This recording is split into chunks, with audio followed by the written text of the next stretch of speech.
ಎಲ್ಲರಿಗೂ ನಮಸ್ತೆ, ಮಾಂತರಗಳ ನಮಸ್ಕಾರ. 16 ಬಗೆಯ ಬರ್ಫಿಯ ವಿಧಾನ ನೀವು ಟ್ರೈ ಮಾಡಿರ್ಬೋದು.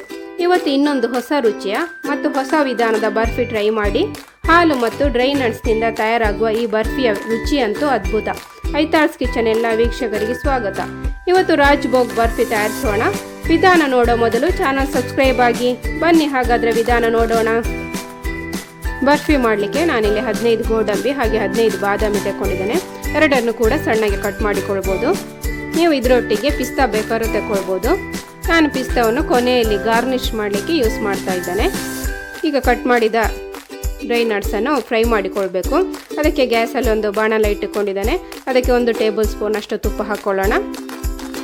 ಕಟ್ ಮಾಡಿದ ಡ್ರೈ ನಟ್ಸ್ ಹಾಕ್ಕೊಂಡು ಚೆನ್ನಾಗಿ ಫ್ರೈ ಮಾಡಿಕೊಳ್ಬೇಕು. ಲೈಟಾಗಿ ಕಲರ್ ಚೇಂಜ್ ಆಗಬೇಕು, ಅಷ್ಟೊತ್ತು ಇದನ್ನು ಫ್ರೈ ಮಾಡಿಕೊಳ್ಬೇಕು. ಇನ್ನು ಇದಕ್ಕೆ 1/3 ಮೆಷರ್ಮೆಂಟ್ನ ಕಪ್ಪಲ್ಲಿ ಮೈದಾ ಹಾಕ್ಕೊಳ್ಬೇಕು. ಅಂದರೆ ಇದು 5 ರಿಂದ 6 ಟೇಬಲ್ ಸ್ಪೂನ್ ಅಷ್ಟು ಆಗ್ತದೆ. ಇದನ್ನು ಕೂಡ ಪರಿಮಳ ಬರುವಷ್ಟು ಫ್ರೈ ಮಾಡಿಕೊಳ್ಬೇಕಾಗ್ತದೆ.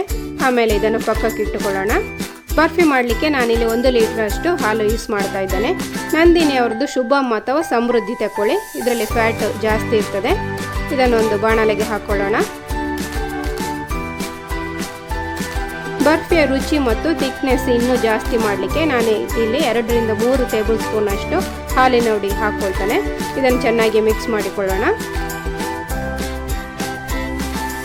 ಇದು ಚೆನ್ನಾಗಿ ಮಿಕ್ಸ್ ಆದ ಮೇಲೆ ಇದನ್ನು ಗ್ಯಾಸ್ ಮೇಲೆ ಇಟ್ಟುಕೊಳ್ಳಿ. ಇನ್ನು ಮೀಡಿಯಂ ಫ್ಲೇಮಲ್ಲಿ ಹಾಲನ್ನು ಚೆನ್ನಾಗಿ ಕುದಿಸಿ ಕೈ ಬಿಡದೆ ಇದನ್ನು ಮಗುಚ್ತಾ ಇರಬೇಕು. ಸೈಡಲ್ಲಿ ಕೆನೆ ಕಟ್ತಾ ಇದ್ದರೆ ಅದನ್ನು ಹಾಲಿಗೆ ಸೇರಿಸ್ತಾ ಹೋಗಿ. ಫ್ಲೇಮ್ ಮೀಡಿಯಮಲ್ಲಿ ಇರುವ ಕಾರಣ ಇದನ್ನು ಕೈ ಬಿಡದೆ ಮಗುಚ್ತಾ ಇರಬೇಕು, ಇಲ್ಲದ್ರೆ ಹಾಲು ಚೆಲ್ಲುವ ಸಾಧ್ಯತೆ ಇದೆ. ಈಗ 20 ರಿಂದ 25 ನಿಮಿಷದಲ್ಲಿ ಹಾಲು ಅರ್ಧದಷ್ಟು ಕಮ್ಮಿ ಆಗಿದೆ, ಹಾಗೆ ಥಿಕ್ನೆಸ್ ಕೂಡ ಜಾಸ್ತಿ ಆಗಿದೆ. ಪುನಃ ಒಂದು 5 ನಿಮಿಷ ಇದನ್ನು ಮಗುಚ್ತೇನೆ. ಈ ಹಂತದಲ್ಲಿ ಇದಕ್ಕೆ ಹಾಲನ್ನು ನೆನೆಸಿಟ್ಟಿದ್ದ ಕೇಸರಿಯನ್ನು ಕೂಡ ಹಾಕ್ಕೊಳ್ಬೇಕು.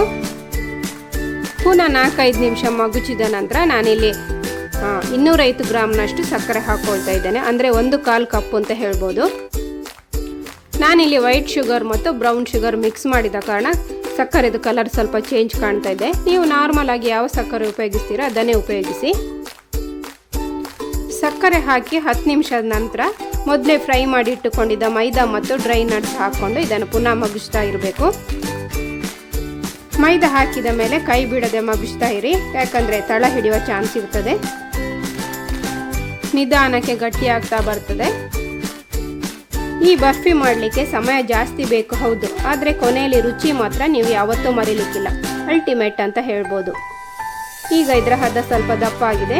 ಈ ಹಂತದಲ್ಲಿ ಇದಕ್ಕೆ 1 ಟೇಬಲ್ ಸ್ಪೂನ್ ಅಷ್ಟು ತುಪ್ಪ ಹಾಕ್ಕೊಳ್ಳೋಣ. ಪುನಃ ಕೈ ಬಿಡದೆ ಮಗುಚಿ 10 ನಿಮಿಷದ ನಂತರ ಈ ಹದಕ್ಕೆ ಬಂದಿದೆ. ಇಷ್ಟಾದರೆ ಸಾಕಾಗೋದಿಲ್ಲ, ಪುನಃ ಮಗುಚಬೇಕಾಗ್ತದೆ.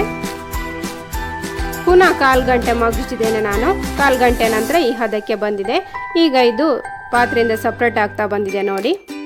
ಸೈಡಲ್ಲಿ ಈ ರೀತಿಯಾಗಿ ತುಪ್ಪ ಕಾಣಿಸಿಕೊಂಡ್ರೆ ಬರ್ಫಿ ಹದ ಪರ್ಫೆಕ್ಟ್ ಆಯಿತು ಅಂತ ಅರ್ಥ. ಇನ್ನು ಗ್ಯಾಸ್ ಆಫ್ ಮಾಡಿಕೊಳ್ಳೋಣ. ಮೊದಲೇ ಒಂದು ಪ್ಲೇಟಿಗೆ ತುಪ್ಪ ಸವರಿ ಇಟ್ಟಿದ್ದೆ, ಅದಕ್ಕೆ ಇದನ್ನು ಹಾಕ್ಕೊಳ್ತಾನೆ. ಇನ್ನು ಒಂದು ಸ್ಪೂನಲ್ಲಿ ಅಥವಾ ಫ್ಲ್ಯಾಟ್ ಇರುವ ಬೌಲಲ್ಲಿ ಇದನ್ನು ಈವನ್ ಆಗಿ ಸ್ಪ್ರೆಡ್ ಮಾಡಿಕೊಳ್ಳೋಣ. ಇದರ ಮೇಲ್ಗಡೆ 10 ರಿಂದ 12 ಪಿಸ್ತಾವನ್ನು ನಾನು ಸಣ್ಣಗೆ ಕಟ್ ಮಾಡಿ ಇಟ್ಟುಕೊಂಡಿದ್ದೇನೆ, ಅದನ್ನು ಕೂಡ ಸ್ಪ್ರೆಡ್ ಮಾಡಿಕೊಳ್ತಾನೆ. ಹಾಗೆ ಸ್ವಲ್ಪ ಗುಲಾಬಿ ದಳಗಳನ್ನು ನಾನು ಒಣಗಿಸಿಟ್ಟಿದ್ದೆ, ಅದನ್ನು ಕೂಡ ಹಾಕ್ಕೊಳ್ತಾನೆ. ಇದು ಬಿಸಿ ಇರುವಾಗವೇ ಯಾವ ಶೇಪಿಗೆ ಬೇಕೋ ಆ ಶೇಪಿಗೆ ಮಾರ್ಕ್ ಮಾಡಿ ಇಟ್ಟುಕೊಳ್ಬೇಕು. ಅರ್ಧ ಗಂಟೆ ಇದನ್ನು ಹಾಗೇ ಬಿಡಬೇಕು. ಅರ್ಧ ಗಂಟೆ ನಂತರ ಇದನ್ನು ಕಟ್ ಮಾಡಿ ತೋರಿಸ್ತಾನೆ. ಈಗ ಡ್ರೈ ನಟ್ಸ್ ಮತ್ತು ಹಾಲಿಂದ ತಯಾರಾದ ರಾಜ್ಭೋಗ್ ಬರ್ಫಿ ರೆಡಿಯಾಗಿದೆ. ಇದು ಹೆಸರಿಗೆ ತಕ್ಕ ಹಾಗೆ ರುಚಿ ಇರ್ತದೆ. 1 ಪೀಸ್ ತಿಂದರೆ ಖಂಡಿತ ಸಾಕಾಗೋದಿಲ್ಲ, ಇನ್ನೊಂದು ಪೀಸಿಗೆ ಖಂಡಿತ ಕೈ ಹಾಕ್ತೀರಾ. ಹಾಗಾದರೆ ಯಾಕೆ ತಡ, ಸ್ವಲ್ಪ ಫ್ರೀ ಮಾಡಿಕೊಂಡು ಒಮ್ಮೆ ಮನೆಯಲ್ಲಿ ತಯಾರಿಸಿ ಹೇಗಿತ್ತು ಅಂತ ನನಗೆ ಕಮೆಂಟ್ ಮಾಡಿ ತಿಳಿಸಿ. ಹೊಸ ರೀತಿಯ ಬರ್ಫಿಯ ವಿಧಾನ ನಿಮಗೆ ಇಷ್ಟ ಆದರೆ ಲೈಕ್ ಮಾಡಿ, ಬೇರೆಯವರಿಗೂ ಶೇರ್ ಮಾಡಿ.